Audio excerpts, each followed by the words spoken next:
ಸುಮ್ಮನೆ ಅದು ಎಂಥದ್ದು GBA ಮಾಡ್ತೀನಿ, ಕನಕಪುರನೂ ಬೆಂಗಳೂರಿಗೆ ಸೇರಿಸ್ತೀನಿ, ಮಾಗಡಿನೂ ಬೆಂಗಳೂರಿಗೆ ಸೇರಿಸ್ತೀನಿ. ಅವು ಯಾವ ಚಿಲ್ಲರೆಗಳೆಲ್ಲ ನನ್ನಿಂದ ಬೆಳೆದವು. ಏನು ಮಾಡೋನು ಕುಮಾರಸ್ವಾಮಿ ಅಂತಾರೆ, ಏನು ಕೊಟ್ಟವನೇ ಕುಮಾರಸ್ವಾಮಿ ಅಂತಾರೆ. ಅವ್ರ ಕಣ್ಣೆದುರಿಗೆ ಅವ್ರ ಕ್ಷೇತ್ರದಲ್ಲಿ ನಾನು ಏನು ಕೆಲಸ ಮಾಡಿದ್ದೀನಿ ಕಣ್ಣೆದುರಿಗಿದೆ ಜನಗಳ ಹತ್ರ. ನನಗೇನು ಅದ್ರ ಬಗ್ಗೆ ಅವರಿಂದ ಯಾರಿಂದಲೂ ಸರ್ಟಿಫಿಕೇಟು ಬೇಕಿಲ್ಲ ನನಗೆ. ಬಿಡೋದು ಜನ ಇದ್ದಾರೆ, ಅವ್ರು ಕೊಟ್ಕೊತಾರೆ ಮುಂದಕ್ಕೆ.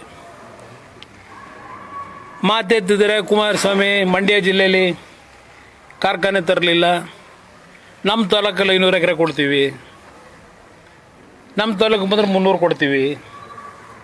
ಈ ಹೇಳಿಕೆ ಮಾಧ್ಯಮಗಳಲ್ಲಿ ಕೊಡ್ತಾವೆ.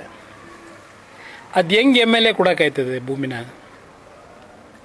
ಕೊಡೋಕ್ಕಾಯ್ತದಪ್ಪ MLA? ಎಲ್ಲಿಂದ ತಂದು ಕೊಡ್ತಾರೆ? ನಾನು ಮುಖ್ಯಮಂತ್ರಿಗೆ ಪತ್ರ ಬರೆದೆ.